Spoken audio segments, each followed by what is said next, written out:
Distrito 3, handa na ba kayo? Isang malakas na hey! At ngayon po, kinararangan ko na ipakilala sa inyo ang taong kahit kailan di tayo iniwan sa laban ng pandemya. Ang taong galing sa hirap, subalit nagsumikap. Ang magbabalik ng ningning at gloria ng lungsod ng Maynila.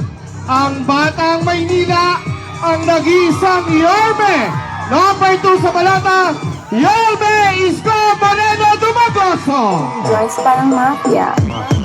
Real talk lang to my man. Meron kang bars pero broke ka pa rin.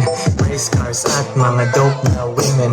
Kung wala ka niyan, pwede mo namang kunin. Wala kang palusod kasi madaming paraan. Pangarap maliit pag di ka kinabahan. Puso tumibok pero di dahil alam mo ba yan? Dahil sa Ay, Atong George talaga siya. Baon na baon eh.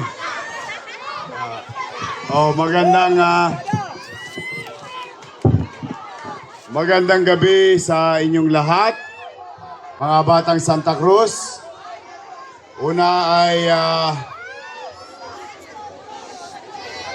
maraming salamat sa inyo sa oras ninyong pinagkaloob sa amin. Bagamat mukhang hindi pa kayo kumakain. Hindi pa kayo kumakain? Taas ka kamay ng hindi pa kumakain? Ay mag-alala. Lilipas din yan. Anyway, maraming salamat sa inyo. At natutuwa kami. Marami sa inyo masasakit na binti. Kakatayo pero nandiyan pa kayo. At sa aming mga naabala, pasensya na po kayo. Konti lang tiis. Saglit lang naman to. Hindi naman kami magtatagal. Dala ng pangangailangan. Kailangang makausap kayo ng mga kandidato ng Yorme's Choice. At hindi naman namin sasayangin ang oras ninyo para makapakinig lang ng mga panira. Wala kayong maririnig na panira sa amin, partikular na sa akin, laban sa mga nandiyan dyan. Bagamat nakalulungkot, magkaganon man, mukhang ako ang almusal nila lagi, ako ang tanghalian, ako ang hapunan. Yung isa naman, nakisali pa, ginawa kong pulutan. Nalulungkot lang ako na bakit humantong sa ganong bagay na ang isang kandidato kailangan niyang siraan ang kalaban niya, imbis na kung ikaw ay nakaupo, ang tangi mong gagawin ay mag-ulat sa tao kung ano ang ginawa mo at kung ano ang gagawin mo sa kinabukasan. Tama ba? Pero mukhang ibang linya yung gusto nila mangyari. In fact, marami sa inyo rito, most likely, nakausap na nila. Total, hindi pa naman kayo kumain. Yung iba naman sa inyo nakatanggap ng 1,000.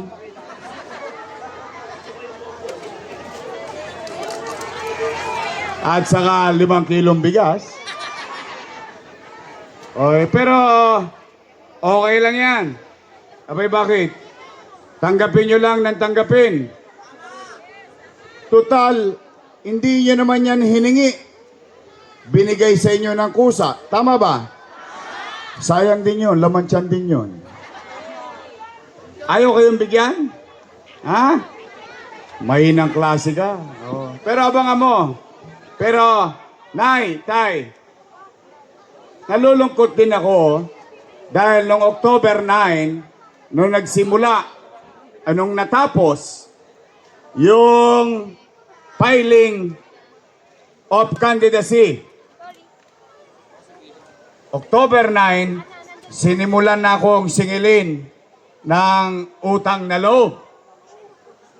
Ang sabi, wala daw akong utang na loob sa kanila. Sige, tingnan natin. Kayo na ang bahalang humusga. Nay, tay, ako, personal kong paniwala, ito yung akin lamang, ano? Hindi ko naman kailangan kayo din. Ang personal kong paniwala, ang utang na loob ay hindi nababayaran. Walang katapusang bayaran. Tama ba? Kaya naman bilang ganti, ako mismo ay malaki ang utang na loob kay Danny Lacuna. At yan ay hindi ko kinubli, hindi ko tinanggi o ipinagkaila.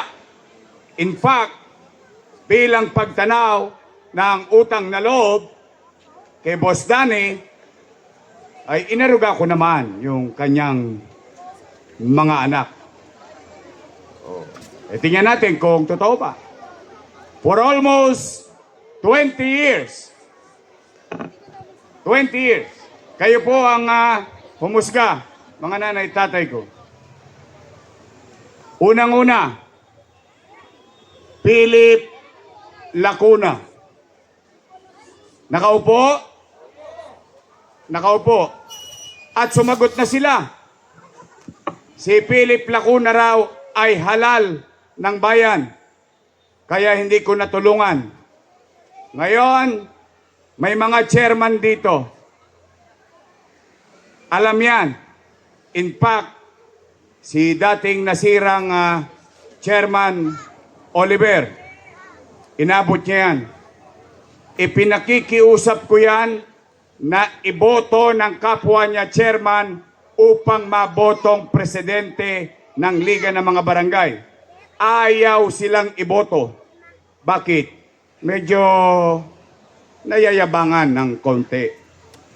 But then again, ako na may pinakinggan ng mga chairman at siya'y naging presidente ng mga chairman at naging konsihal kasi yun po ang resulta no. At yun ay tumagal mahigit 1 dekada. Pangalawa, si Lay Lacuna. Nakaupo. Ganon din bilang presidente ng mga barangay chairman sa buong Maynila. At patapos na rin ang termino. Dahil pagkatapos ni Philip, siya naman ang pinatakbo kong presidente ng Liga ng mga Barangay. Si Rolling J, barangay chairman yan. Ayaw din niya doon, pero binoto pa rin niya. Dahil ipinakikisuyo ko lang. For some reason, I don't know. But, pangatlo, si Dennis Lacuna. Nakaupo. Ginawa kong department head. Naku, may nagsinungaling pa. Pero okay lang yon. Facts lang tayo. Huwag na tayong maninira. Pangapat, Dr. Fox Pangan. Nakaupo? Sino siya? Asawa ni ate. Head ng Manila Health Department. Sino nag-appoint?